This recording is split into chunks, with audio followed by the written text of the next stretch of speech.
ছোট বোন চৈতালির খাতার ভেতর একটা প্রেমপত্র পেল নবনী। চৈতালিকে প্রেমপত্র লিখেছে কেউ, কিন্তু কোনো সম্বোধন নেই চিঠিতে। চিঠি পড়ে নবনীর মনে হলো চিঠির প্রেরকের সাথে চৈতালির সর্বদা যোগাযোগ থাকে। খানিকক্ষণ ভেবে নবনী চৈতালিকে ডাকলো।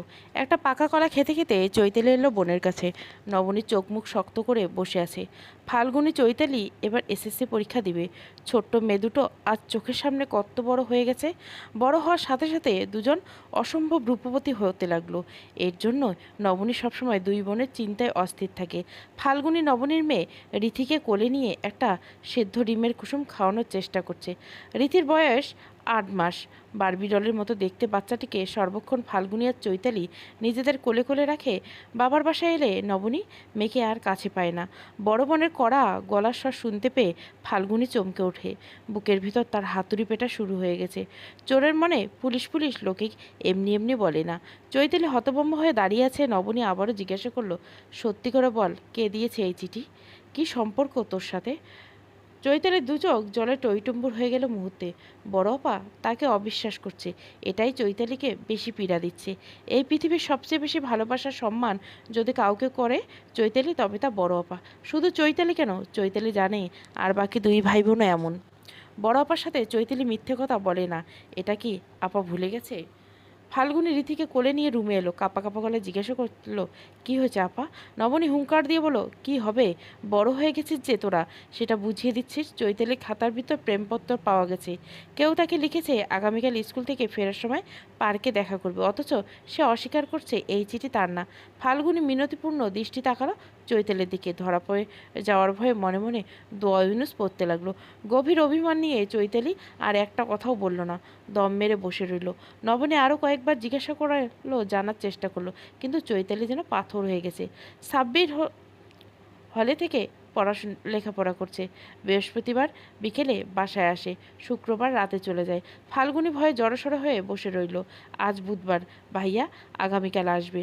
আপা যদি ভাইয়ার কানে এই কথা তোলে, তবে নিশ্চিত চৈতালি বলে দিবে এই চিঠি তার না। তারপর তারপর এক কথা দুই কথায় বের হয়ে আসবে, ইদানিং ফাল্গুনী যে স্কুল থেকে চৈতালির সাথে ফেরে না, এই চিঠি ফাল্গুনির হাতে পড়ে কেঁচো খুঁড়তে গিয়ে সাপ বের হয়ে আসবে। আর তারপর ফাল্গুনির অবস্থা কী হবে তা ভেবে ফাল্গুনির হাত পা ঠান্ডা হয়ে আসতে লাগলো। বড় আপা কী করবে? অনেক আঘাত পাবে বড় আপা, কিন্তু ফাল্গুনি কী করবে? রিশাদকে দেখলে ফাল্গুনির বুকের কেমন তোলপাড় শুরু হয়। রিশাদকে ছাড়া নিজেকে যে ভাবতে পারে না ফাল্গুনি। কোচিংয়ে যাওয়ার পথে রিশাদের সাথে ফাল্গুনির প্রথম দেখা। প্রথম দেখায় ফাল্গুনির বুকের ভিতর বসন্তের কোকিল গাইতে লাগলো। পরিশ্রী প্রেমের প্রথম দেখায় এরপর থেকে আর চোখে তাকিয়ে থাকতো ফাল্গুনি রিশাদকে। উজ্জ্বল শ্যামবর্ণ রিশাদের চেহারায় কেমন মায়াবী ছাপ। ফাল্গুনির মনে হলো এই সেই রাজপুত্র যার স্বপ্ন সে দেখেছে। আসা যাওয়ার পথে দেখা হতে হতে রিশাদদের ও ফাল্গুনিকে ভালো লেগে গেল। একদিন ফাল্গুনি একটা চিঠি পেল তার অঙ্ক খাতার ভেতর। সেই চিঠি পড়ে ফাল্গুনির বুকের পুকানি বেড়ে গেল দ্বিগুণ। 4 লাইনের একটা চিঠি এত ভালোবাসা জড়িয়ে থাকতে পারে তা ফাল্গুনির জানা ছিল না। ভালোবাসাময় সে চিঠিতে লেখা ছিল, কে বলে শরৎ শশী সে মুখে তুলো, পদনখে পড়ি তার আছে কতগুলো, আজীবনের জন্য যদি এই মুখটাকে বুকের ভিতরে লুকিয়ে রাখতে পারতাম। সেই চিঠি বুকে নিয়ে ফাল্গুনি সারা রাত ঘুমাতে পারেনি। পরের দিন রিশাদকে দেখে লজ্জায় লাল হয়ে গেল ফাল্গুনি। এভাবে কিভাবে যেন প্রেম হয়ে গেল চিঠি আদান প্রদানের মাধ্যমে। কেউ কারোর সাথে ফোনে কথা বলে না। তার কিছুদিন পর রিশাদ কোচিং সেন্টারে চাকরি নেই। ফাল্গুনিদের অঙ্কের ক্লাস নেয় রিশাদ। আজ মনে মনে রিশাদকে হাজারটা গালাগালি দিল ফাল্গুনি। যেহেতু দুজনে যমজ বোন, চেহারায় মিল থাকার কারণে রিশাদ ভুল করে চৈতালির খাতার ভিতর চিঠি দিয়ে এসেছে, আর সেই চিঠি এখন বড় আপার হাতে পড়েছে। রিথিকে রাবেয়া বেগমের কোলে দিয়ে ফাল্গুনি নিজের রুমে এসে চৈতালির পাশে বসলো। চৈতালি মুখ গম্ভীর করে বলল, এই চিঠি আমার না ফাল্গুন, হয়তো ভুল করে অন্য কারো চিঠি আমার খাতার ভিতর কেউ দিয়ে গেছে। তুই তো অন্তত জানিস আমি কারোর সাথে এমন কিছু নেই। এসব আমি কতটা অপছন্দ করি। ফাল্গুনি স্বস্তি পেল, তার মানে চৈতালি সন্দেহ করেনি তাকে। বোনের মাথায় হাত বুলিয়ে দিয়ে ফাল্গুনি বলল, চিন্তা করিস না চৈতি, তো বড় আপাকে আমি বুঝিয়ে বলবো। চৈতালি মন খারাপ করে বলল, না লাগবে না, আপার যখন আমার উপর এইটুকু বিশ্বাস নেই, তবুও তুই আপাকে কিছু বলতে পারবি না। যদি বলিস আমি তোর সাথে জীবনেও আর কথা বলবো না। ফাল্গুনি চুপ হয়ে গেল। দুই বোনের মধ্যে চৈতালি ভীষণ অভিমানী আবেগী, অন্যদিকে ফাল্গুনীর মধ্যে এত অভিমান নেই। বৃহস্পতিবার সকালে চৈতালি যখন স্কুলের জন্য রেডি হচ্ছিল, নবনী এসে বলল, আজকে তোর স্কুলে যেতে হবে না। চৈতালি খানিকটা অভিমান হলো। বড় আপা কি তবে এখনও বিশ্বাস করতে পারছে না চৈতালিকে? কী ভেবেছে আপা যে চৈতালি আজ চিঠি প্রেরকের সাথে দেখা করতে যাবে? এতটা অবিশ্বাস করছে আপা তাকে? অশ্রু টইটুম্বুর দুই নয়ন নবনীর দৃষ্টি আড়ালে মুছে নিল চৈতালি। গম্ভীর গলায় বলে, বেশ তো, যাব না। নবনী অবাক হলো, চৈতালি এত নিষ্প্রভ কেন? বাবার বাসায় এসেছে নবনী প্রায় 1.5 মাস পর। 1.5 মাসে বোনদের এত পরিবর্তন হয়ে গেছে। এই বয়সটা ভুল করার বয়স। নবনী চায় না তার বোনেরা ভুল পথে পা বাড়াক। ফাল্গুনী একা একা স্কুলের পথে পা বাড়ালো, মনে বাঁধ ভাঙা আনন্দ। আজ রিশাদের সাথে দেখা করবে ফাল্গুনী। ভালোই হয়েছে একদিকে চৈতালি না থাকে, নয়তো ওকে অন্য অনেক মিথ্যে অজুহাত দেখাতে হতো। টিনেজ বয়সে প্রথম প্রেম ফাল্গুনীর। দু চোখ ভরা স্বপ্ন, বুক ভর্তি ভালোবাসা। জীবন যে এত বেশি সুখের ফাল্গুনী আগে বুঝেনি। রিশাদের সাথে প্রেম হবার পর থেকে ফাল্গুনীর মনে হচ্ছে তার চাইতে সুখী বুঝি আর কেউ নেই এই পৃথিবীতে। ভালোবাসা কি মধুর! সাব্বির আজ সকাল সকাল বাসায় এলো বড় বোনের কল পেয়ে। এসে তাকে চৈতালি গম্ভীর হয়ে বসে আছে। অবাক হলো সাব্বির। সাধারণত সাব্বির বাসায় এলে ফাল্গুনী চৈতালি এমন চিৎকার করা শুরু করেছে, সাব্বির মনে হয় সে বুঝি 10 বছর পর সৌদি আরব থেকে বাংলাদেশে ফিরছে। কিন্তু আজকে এত চুপচাপ কেন চৈতালি? তাছাড়া এখন তো ওর স্কুলে থাকার কথা, বাসায় কেন? সাব্বির সকাল সকাল আসতে থেকে চৈতালির কেমন যেন হাসি পেল। বড় আপার এত বেশি অবিশ্বাস হয় তাকে? কি করছে চৈতালি যে আপা ভাইয়াকেও খবর দিছে? এতটা খারাপভাবে আপা তাকে? কিশোরী মনের গোপন অভিমান টের পেল না কেউ। বুকের ভিতর যত্ন করে একটা অভিমানকে পুষতে লাগলো চৈতালি।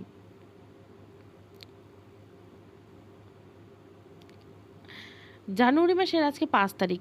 ঠান্ডা পড়েছে বেজায়। ফাল্গুনী সারা শরীর থরথর করে কাঁপছে। আজকে রিশাদের সাথে দেখা করবে এই ভেবে ভাবতে ফাল্গুনীর সারা দেহ মন কেঁপে উঠল অজানা শিহরণে। বারবার গলা শুকিয়ে যাচ্ছে। এসএসসি পরীক্ষা আর বেশি দেরি নেই।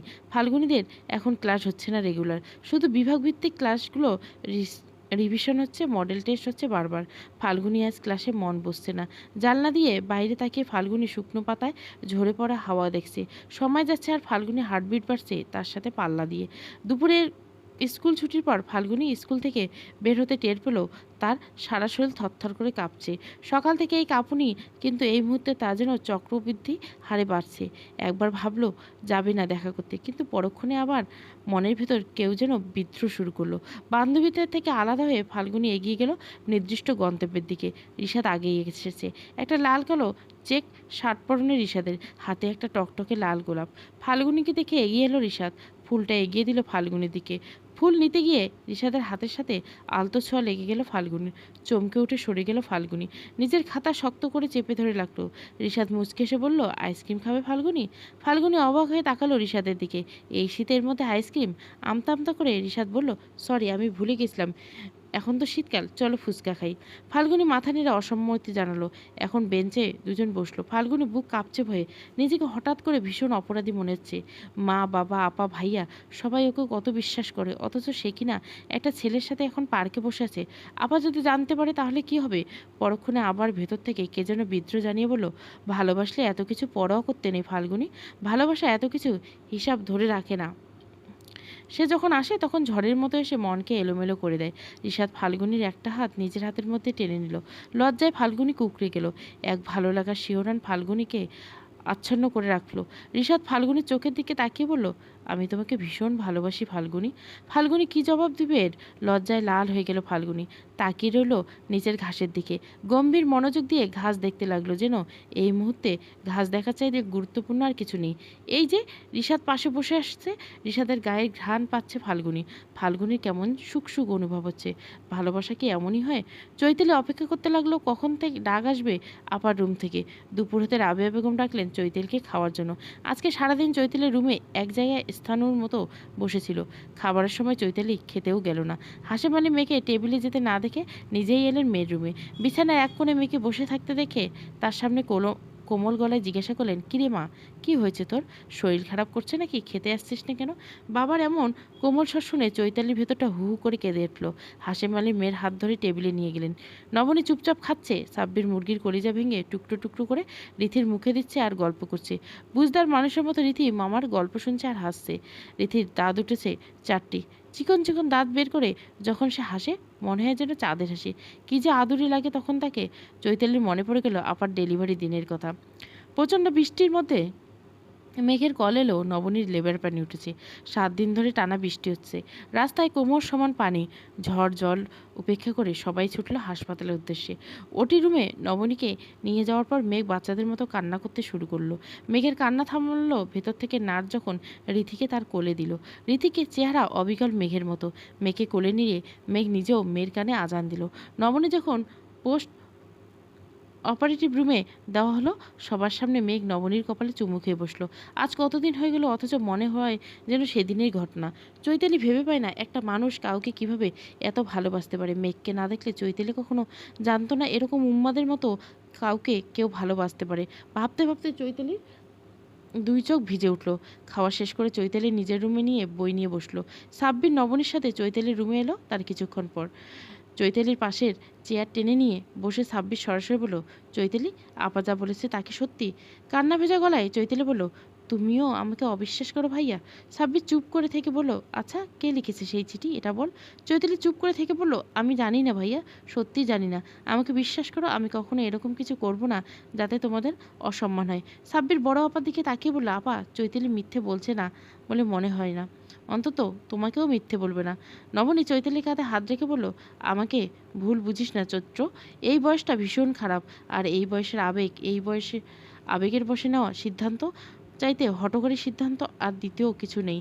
এই বয়সে চোখে রঙিন চশমা থাকে, এজন্য যা দেখে তাই রঙিন লাগে। 13 থেকে 19 বছর এই বয়সটা যখন পার হয়ে যায়, আস্তে আস্তে সেই চশমা তার রং হারায়। বাস্তবতা কঠোরভাবে ধরা দেয়। কখনো কোনো সিদ্ধান্ত নেওয়ার আগে আপাকে একবার জানাস। চৈতালি বড় বোনের হাত জড়িয়ে ধরে রইল। ফাল্গুনি বাসায় ফিরল এক বুক অস্থিরতা নিয়ে। বুকের ভেতর কেমন তোলপাল করছে। বারবার মনে পড়ছে ঋষাদের কথা। কেমন শক্ত করে ঋষাদ ফাল্গুনির হাত চেপে ধরছিল। হাতটা নাকের কাছে নিয়ে ফাল্গুনি ঘ্রাণ শুকল। এখনও ঋষাদে ঘ্রাণ পাচ্ছে যেন। স্কুল ড্রেস চেঞ্জ করে খাবার খেয়ে নিল ফাল্গুনি। চৈতালি হায়ার ম্যাথ বই নিয়ে পড়েছে। ফাল্গুনি শটান হয়ে বিছানায় শুয়ে পড়ল। সেদিকে এক নজর তাকিয়ে চৈতালি বলল, কাজটা ঠিক করিসনি ফাল্গুন। চমকে উঠে বিছানা ধর্মড়িয়ে বসলো ফাল্গুনি। ভয়ে গলা শুকিয়ে গেল। জড়ানো স্বরে বলল, কী কাজ? চৈতালি মুচকে এসে বলল, বলবো, আগে ম্যাথটা সলভ করে নিই। ফাল্গুনি হার্টবিট বেড়ে গেল দ্বিগুণ। কী বলবে চৈতালি? সে কি বুঝে গেছে কিছু? ঋষাদের বাসায় ফিরে কল দিল একটা নাম্বারে। মুচকে এসে বলল, অনেক দূর এগিয়েছি বস, এবার বেশ ভালো ইনকাম হবে। প্রায় 6-7টা পাখি শিকার করেছি একসাথে বস। সবগুলো তাজা ফুল বস। আর তার মধ্যে একটা আছে এক্কেবারে ফুলের রানী। একবার দেখলে বুঝবেন আপনি কী জিনিস ম্যানেজ করেছি। এই ফুলের টান দেখবেন কত মালদার ভ্রমর আসবে। লিখে রাখেন শুধু আপনি আমার কথা। ওপাশ থেকে কিছু বললেন না। ঋষাদের হাসি প্রশস্ত হলো তা শুনে। শ্রাবণদের বাড়িটি দোতলা। পুরনো যুগের রাজবাড়ির আদলে তৈরি করছেন শ্রাবণের দাদার বাবা জমির উদ্দিন শাহাবুদ্দিন চৌধুরী। এখনও যদিও জমিদার নেই, তবুও সবাই তাদের বাড়িকে জমিদার বাড়ি বলে চেনে। সকাল হতে রান্নাঘর থেকে চিৎকার ভেসে আসলো। শ্রাবণ মাথার উপর আরেকটা বালিশ তুলে দিল। বারান্দার সামনে বাগান বিলাসী গাছে একটা কাক বসেছে, আর তার বেসুরো গলায় কা কা শব্দ তুলে শ্রাবণের ঘুমের দফারফা করে দিচ্ছে। রাত জেগে ফ্রিল্যান্সিংয়ের কাজ করে শ্রাবণের ফজরের নামাজের পর শুয়েছে।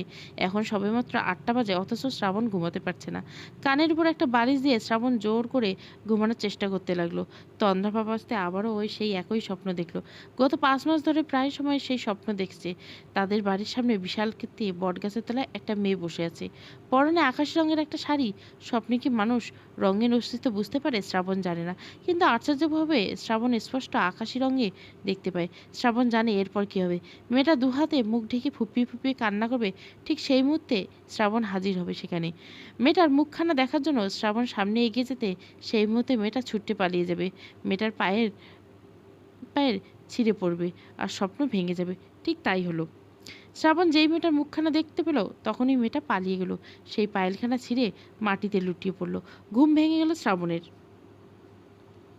শ্রাবণের হঠাৎ করে বুকের ভেতর কেমন শূন্য শূন্য লাগলো।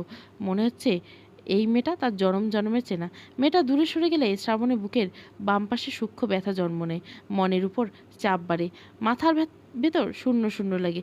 নিজেকে ভীষণ ব্যর্থ মনে হয় শ্রাবণের। কেন সে পারছে না মেয়েটাকে দেখতে? একবার দেখতে পেলেই তো খুঁজে বের করতো সেই স্বপ্নের দেখা রাজকন্যাকে। সারা পৃথিবী তন্ন তন্ন করে খুঁজতো শ্রাবণ। একবার পেলে নিজের করে নিত এক মুহূর্ত দেরি না করে। শ্রাবণের মনে হয় সেই বন্দি রাজকন্যা, যে তার গল্প ছোটবেলা থেকে শুনতে। যেভাবে হোক মুক্ত করতে হবে। 10টা বাজতে বাধ্য হয়ে বিছানা ছাড়ল শ্রাবণ। ছাদে গিয়ে কিছুক্ষণ হাঁটাহাঁটি করতে লাগলো। সালমা আক্তার বড় একটা ইলিশ মাছ বের করলেন ফ্রিজ থেকে। সরিষা ইলিশ রান্না করবেন বলে বড় ছেলে শ্রাবণের ইলিশ মাছ ভীষণ পছন্দ। তাছাড়া বৃষ্টি আসবে আজকে। সালমার বড় যা সালেহা এলো বড় একটা লাউ নিয়ে। লাউ দিয়ে মাছের মাথা রান্না করা হবে। একান্নবর্তী পরিবার শ্রাবণদের। শ্রাবণের দাদা নাজিমউদ্দিন চৌধুরীর 2 ছেলে। বড় ছেলে হাসানুদ্দিন জামান চৌধুরী পেশায় একজন ডাক্তার। 2 মেয়ে আছে, ঈশিতা, নিনিতা। ঈশিতা স্কুল শিক্ষিকা, নিনিতা ইন্টারে পড়ছে। ছোট ছেলে নুরজামান চৌধুরী পেশায় একজন চার্টার অ্যাকাউন্ট। তার এক ছেলে শ্রাবণ অনার্স শেষ করে চাকরি করতে মোটে আগ্রহী নেই। একজন সফল ফ্রিল্যান্সার, সাথে শখের ফটোগ্রাফার। আর ছোট মেয়ে শ্রাবণী এবার অনার্স সেকেন্ড ইয়ারে। শ্রাবণ নাস্তা খেতে এলো কিছুক্ষণ পর। সালমা আক্তার হাসি মুখে এসে বললেন, বাবু আজকে বৃষ্টি আসবে। শ্রাবণ ভুরু কুচকে তাকিয়ে বলল, এই শীতকালে বৃষ্টি আসবে কই থেকে? কে তোমাকে এসব ভুলভাল তত্ত্ব দেয়? সালমা আক্তার হেসে বলেন, আরে তোমার হবু বউ বৃষ্টি আসবে, ওকে আনতে স্টেশনে যাস তো। শ্রাবণ কোনো প্রতিক্রিয়া দেখালো না। চায়ের কাপে চুমুক দিয়ে দিয়ে বলল, রামেশ কাকুকে পাঠাও না মা, আমার ভালো লাগছে না। সালমা আক্তার বিরক্ত হয়ে বলেন, 3 বছর পর মেয়েটা আসছে, ভদ্রতা জানিস নাকি? রামেশকে পাঠিয়েছি আমি বাজার করতে। শ্রাবণ বিরক্ত হয়ে বলল, এসব ভালো লাগছে না আমার, এতে ভদ্রতা আমার আসে না। সালমা অবাক হলেন। এত অবাক হলেন যে হাত থেকে চামচ পড়ে গেলেন। তারপর বললেন, বাবু এই মেয়েটাকে তুই নিজে পছন্দ করিস? তোর গ্রাজুয়েশন কমপ্লিট করে বিয়ে করার কথা এই মেয়েটাকে। বিয়ের কথা বললেই আজ নয় কাল, কাল নয় পরশু সময় নিচ্ছিস, অথচ এখন কিনা তুই এরকম ব্যবহার করছিস। শ্রাবণ জবাব দিতে পারল না। নিজের মনকে সে বুঝতে পারে না। এমন নয় যে সে বৃষ্টিকে অপছন্দ করে। অপছন্দ করার মতো মেয়ে না বৃষ্টি। বৃষ্টিকে তার ভালোই লাগে। ভালো লাগে বলেই বাবা মায়ের কথায় অমত করেনি। কিন্তু তবুও কোথাও যেন একটা ছন্দপতন হয়ে গেছে। মনের ভেতর থেকে কোনো পজিটিভ সাইন পায় না। বৃষ্টির সাথে শ্রাবণের পরিচয় হয় যখন, শ্রাবণী আর বৃষ্টি ঢাকা একটি স্কুলে পড়তো। শ্রাবণীর প্রিয় বান্ধবী বৃষ্টি। স্কুলের হোস্টেলে দুজনে এক রুমে থাকতো। সেভাবে বন্ধুত্ব গড়ে ওঠে দুজনের। 2 বান্ধবীর মধ্যে সম্পর্ক গড়েছে 2 পরিবারের মধ্যে। ইন্টার পড়াকালীন শ্রাবণ বৃষ্টিকে দেখে পছন্দ করে। শ্রাবণের আগে তার বাবা মা বৃষ্টির ছেলের বউকে করবে বলে সিদ্ধান্ত নিয়েছে। রাজবাহী রেল স্টেশন রেল থেকে নেমে বৃষ্টি অপেক্ষা করছে শ্রাবণের জন্য। একটা আকাশি রঙের জামদানি পরনে, হাত খোপায় বেলি ফুলের মালা জড়িয়েছে। লাল রঙের ল্যাগেজ হাতে নিয়ে বারবার সময় দেখছে বৃষ্টি। শ্রাবণ একটা রিক্সা নিয়ে এলো। বৃষ্টি সময় দেখলো 45 মিনিট লেট। বৃষ্টি রাগ হওয়ার কথা, কিন্তু রাগ হতে গিয়েও হতে পারলো না।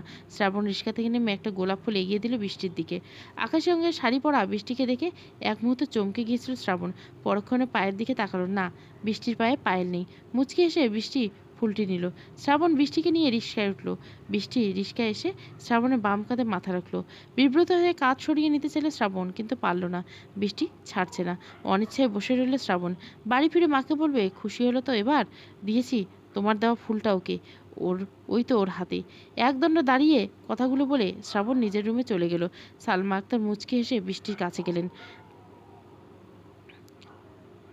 চৈতালির লেখা শেষ করে ফাল্গুনির পাশে এসে বসলো। তারপর ফাল্গুনি হাত চেপে ধরে বলল, তুই স্কুলে না গিয়ে সেদিন আমিও যাই না, অথচ তুই কি না আজ একা স্কুলে চলে গেলি আমাকে বাসায় রেখে? ফাল্গুনি হাঁপ ছেড়ে বাসলো। শক্ত করে চৈতালিকে জড়িয়ে ধরে বলল, তুই আর আমি তো একই। নবনী এসে বলল, হ্যাঁ হ্যাঁ ঠিকই, আমি তো কেউ না, আমি কারো বোন না। বিকেলে সবাই জম্পেশ আড্ডা দিল। হাসি আনন্দে মুখরিত সবার দিকে তাকিয়ে ফাল্গুনি ভাবল, আমি বাবা মাকে ঠকাচ্ছি না তো? ভাবতেই দু চোখে জল ভরে গেল। পরক্ষণে মনে হলো রিশাদের কথা। একটু আগে জন্ম নেওয়া অপরাধবোধ হারিয়ে গেল রিশাদের কথা ভাবতেই। কথায় আছে না, মাঘের শীত বাঘের গায়ে। প্রকৃত অর্থে এবার প্রচণ্ড শীত পড়েছে। নিতু স্কুলে যাওয়ার জন্য রেডি হচ্ছিল। ছেলেকে নাস্তা খাইয়ে বাড়ির হেল্পিং হ্যান্ড লিপির কাছে রেখে রওনা হলো স্কুলের উদ্দেশ্যে। পিটি শুরু হওয়ার পর নিতু মাঠে গিয়ে দাঁড়ালো মেয়েদের একটা শাড়ির পিছনে। এখানে কিছুটা রোদ লাগছে, যদিও আজকে বেশ কুয়াশার আস্তরণ ভেদ করে রোদ তেমন গায়ে লাগছে না। যতটুকু সেটুকুতে নিজেকে সন্তুষ্ট রাখতে হবে। সকালে ঠান্ডা পানি দিয়ে গোসল করছে নিতু, এজন্য ভেজা চুলে আসার সময় খোপা করেছে। মাঠে রোদের চিলতে দেখে ভেজা চুলগুলো খুলে দিল। কোমর ছড়িয়ে গিয়ে নিচে নেমেছে চুল। বেরিয়ে এলো হিজাবের বাহিরে। মেয়েদের শাড়ি করে করতেই নিতুর সামনের দিকে এগিয়ে গেল। তখনই গুঞ্জন উঠল মেয়েদের শাড়িতে। নিতু শুনতে পেল মেয়েরা একে অপরকে বলছে, এই দেখ ম্যামের চুল কত লম্বা, আর কি সিল্কি, ওয়াও। হুট করে মন খারাপ হয়ে গেল নিতুর। এই চুলের প্রশংসা করতো যে সে আজ কোথায়, কত সময় পেরিয়ে গেছে ওর মধ্যে। নিতু হিসাব রাখতে চায় না কখনো, কিন্তু মন সে তো বেহায়া। যাকে ভীষণ ঘৃণা করে তাকেই ঘৃণার চাইতে বেশি ভালোবাসে। যে ঠিক হিসাব রেখেছে তামিম দেশ থেকে বিদেশে গেছে আজ 2.5 বছর। বুকের ভেতর একটা চিনচিন ব্যথা জন্ম নিল সেই মানুষটার নাম মনে পড়তেই। মুখ থেকে বের হয়ে এলো দুটো শব্দ, বেঈমান প্রেমিক। কেউ জানে না এই দুটো শব্দ কত ভালোবাসা, কত না পাওয়া, কত অভিমান জমে আছে। পাথরের ভেতরও কোমল একটা প্রাণ থাকে, তার খবর কেউ জানে না। জানলে বুঝতে পারতো নিতু নামের মেয়েটা সকল কঠোরতার আড়ালে লুকিয়েছে একটা কোমল প্রাণ। পিটি শেষ করতে নিতু দুটো হাতে খোপা করে নিল চুলে। তারপর টিচার্স রুমে চলে গেল ক্লাসের প্রিপারেশন নিতে। এক ফাঁকে লিপিকে কল দিয়ে জেনে নিল তিশান কি করছে। টিচার্স রুমে রুবেল স্যার ঢুকে নিতুর পাশে চেয়ারে বসলো। নিতুকে হেসে হাই জানালো। নিতু ভদ্রতার সূচক হেসে নিজের কাজে মন দিল। এই লোকটা কেন জানি নিতুর খুব একটা সুবিধার মনে হয় না। কেমন ধান্দাবাজ ধান্দাবাজ মনে হয়। চেহারায় কেমন যেন সবসময় গায়ে পড়ে কথা বলতে চায়। নিতু এজন্য এরকম লোকের থেকে দূরে থাকতে চায়। রুবেল রেজিস্টার খাতা গুছিয়ে বের হতে গিয়ে থমকে যায়। নিতুর দিকে তাকিয়ে মুচকি হেসে আস্তে করে বলে, গাম্ভীর্য ও কারো সৌন্দর্য হতে পারে, আপনাকে না দেখলে জানা হতো না।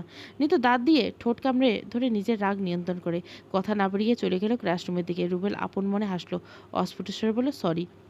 2 সপ্তাহ বিজনেস শেষ করে মেঘ দেশে ফিরছে গতকাল রাতে। রাতটা বাসায় থেকে সকালে ছুটে এসেছে শ্বশুরবাড়িতে। এসেই কলিজার টুকরো মেয়েকে বুকে জড়িয়ে নিল। নবনী ভেঙচি কেটে বলল, এখন মেয়েই সব, আমাকে মনে পড়ে না। মেঘ মেয়েকে তুলে নিয়ে বলল, মেয়ে তো আমার প্রাণ, আর তুমি আমার অস্তিত্ব, তোমাকে কি না মনে পড়বে বলো। নবনীর চোখ ভিজে এলো। মেঘকে শক্ত করে জড়িয়ে ধরলো। খুব জোরে শব্দ করে শ্বাস নিল। মন ভরে মেঘের ঘ্রাণ নিল। কেমন অদ্ভুত প্রশান্তি মন ভরে গেল নবনীর। বিয়ের এতদিন হয়ে গেল, অথচ এখনো এই মানুষটাকে কাছে পেলে নবনীর কেমন বুক ধুকপুক করে লজ্জায় লাল হয়ে যায়। রাবেয়া বেগম ছুটলেন নাস্তা বানানোর জন্য। মুহূর্তে সারা বাসায় কেমন উৎসব উৎসব আমেজ চলে এলো। সবাই যখন নাস্তার টেবিলে আড্ডা দেওয়ায় ব্যস্ত, ফাল্গুনি তখন ব্যস্ত চিঠি লেখায়। আজ রিশাদের সাথে দেখা করবে সে। মেঘ ফাল্গুনিকে নাস্তা করতে আসতে না দেখে নবনীকে জিজ্ঞেস করলো, ফাল্গুনকে। নবনী পুডিং বের করছিল মোল থেকে। চৈতালির দিকে তাকিয়ে বলল, ফাল্গুনিকে ডাক না। চৈতালি গলা চড়িয়ে ডাকলো। ফাল্গুনি জবাব দিল, এখন খাবে না, পরে খেয়ে নিবে। মেঘ কিছুটা অবাক হলো। কখনো তো এরকম হয় না, বিশেষ করে ফাল্গুনি। চৈতালি সবসময় একই সাথে খেতে বসে। মেঘ এলো। সবাইকে টেবিলে রেখে মেঘ উঠে গেল। ফাল্গুনি পিছনে গিয়ে জিজ্ঞাসা করলো, কি করছে ফাল্গুনি? ভূত দেখার মতো চমকে উঠলো ফাল্গুনি। দ্রুত খাতা বন্ধ করে উঠে দাঁড়িয়ে বলল, ও ভাইয়া, হোমওয়ার্ক করছিলাম। মেঘ অবাক হলো আরও বেশি। ফাল্গুনি বুঝতে না দিয়ে বলল, আগামী মাসে এক্সাম, এখন কিসের হোমওয়ার্ক? ফাল্গুনি হেসে বলল, ওই ছিল আর কি। চলুন ভাইয়া। মেঘও চলে গেল ফাল্গুনিকে নিয়ে নাস্তা করতে। ভয়ে ফাল্গুনির আত্মারাম শুকিয়ে যাচ্ছে। নাস্তা শেষ করে চৈতালি উঠে গেল। বই খাতা ব্যাগে ঢুকাতে গিয়ে ভুল করে ফাল্গুনির চিঠি লেখা খাতাটা ব্যাগে ঢুকালো। নাস্তা শেষ করে ফাল্গুনি এসে দেখলো তার খাতা নেই। চৈতালিকে ডেকে ব্যাগ থেকে খাতা বের করে নিল ফাল্গুনি। চৈতালি মুচকে হাসলো। ভেতর ভেতরে তারও চিন্তা হচ্ছে, ফাল্গুনি ভুল কাজ করছে না তো। ফাল্গুনি না বুঝলে চৈতালি আরও আগেই টের পেয়েছিল ফাল্গুনি কারো সাথে সম্পর্কে আছে, কিন্তু ভয়ে কাউকে কিছু বলেনি। কাকে বলবে সে? আপা জানলে যদি ফাল্গুনিকে খারাপ ভাবে, অথবা ফাল্গুনি যদি আজীবনের জন্য চৈতালির উপর রাগ করে।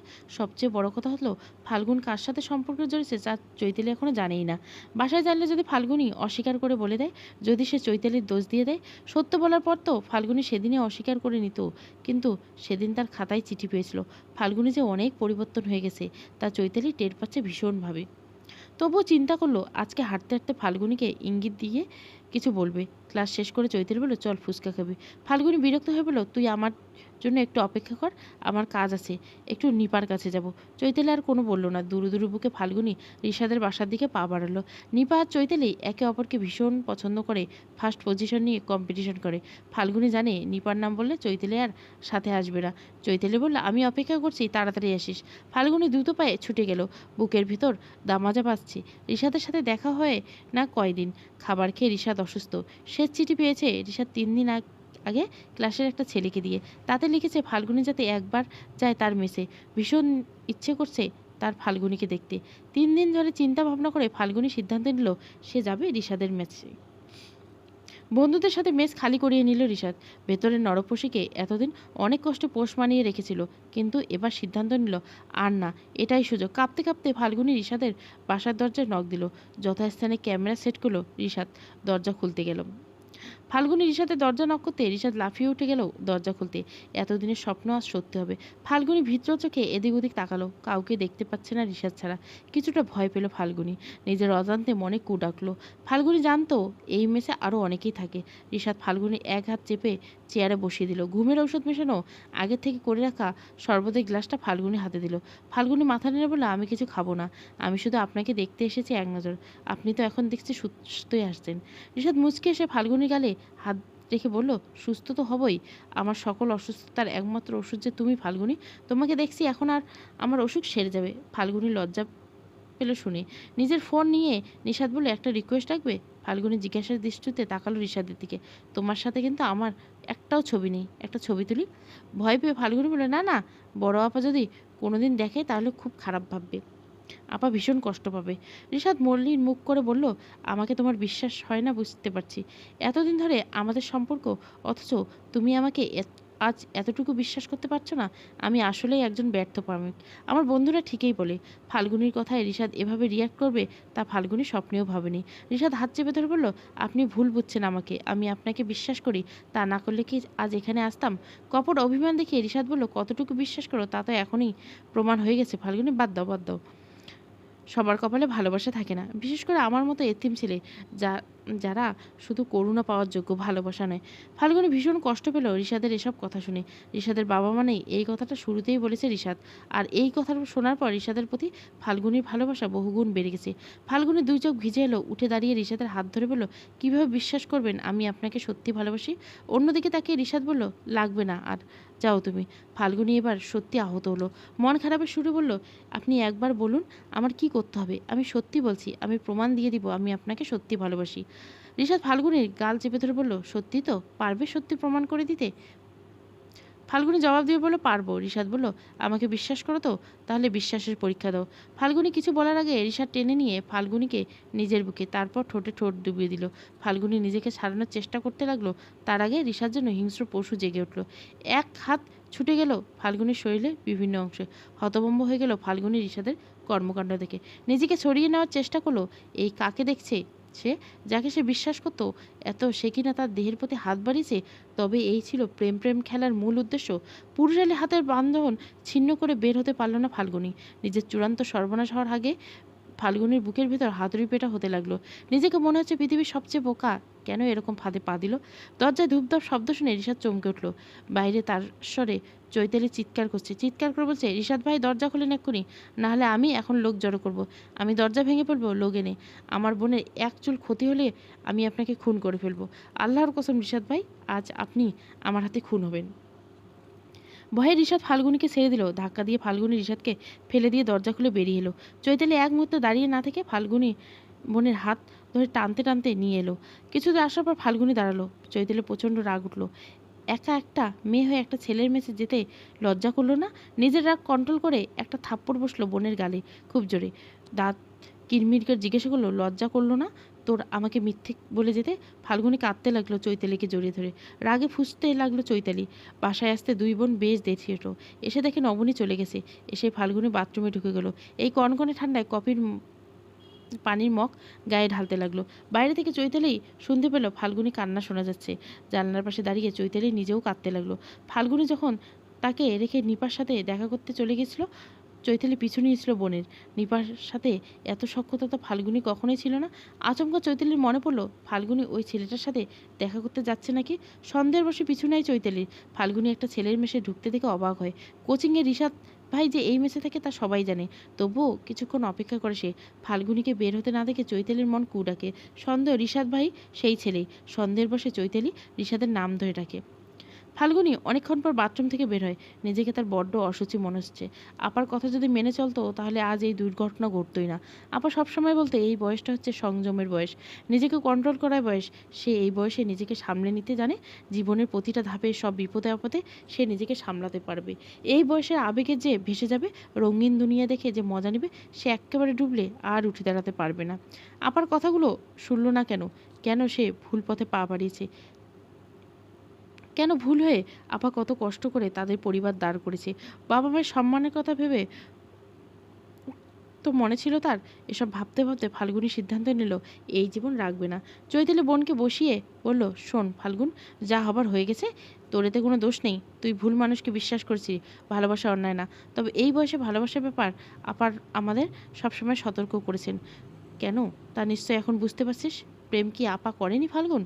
মেঘ ভাইয়া মতো কি সবাই? এখনও আমরা এতটা বড় হয়ে যাইনি যে মেঘ ভাইয়ের মতো সঠিক মানুষ খুঁজে পাবো। তাছাড়া আপাকে পেতে মেঘ ভাইয়ে কত কষ্ট করতে হয়েছে। জীবনে সব অভিজ্ঞতা দরকার, এটা একটা অভিজ্ঞতা ভেবে নে। এর থেকে আজ শিক্ষা নিবে আর কখনো এই পথে পা বাড়াবার নিয়ে। জীবন অনেক সুন্দর ফাল্গুন, দেখিস আপা আমাদের জীবন কত সুন্দর করে দিয়েছে। আমাদের তো আপার জন্য, বাবা মায়ের জন্য অনেক কিছু করতে হবে। ফাল্গুনি চৈতালির দিকে তাকিয়ে বলল, তুই অনেক বড় হয়ে গেছিস চৈত্র, একেবারে আপার মতো লাগে তোকে। কত সুন্দর সব বুঝিস তুই, বুঝতে পারিস। আমি কেন এত বোকা হলাম? রিশাদের মাথা গরম হয়েছে। এত কাছ থেকে তার শিকার হাতছাড়া হয়ে গেল। রাগে মাথার চুল খামচি ধরে উঠল। পর মুহূর্তে মুখে হাসি ফুটে উঠল। নিজেকে ডিফেন্স করার জন্য কি কি বলতে হবে তা মুহূর্তে সাজিয়ে নিল রিশাদ। তুমি অন্য কারোর সঙ্গে বেঁধো ঘর, বোনাস পর্ব।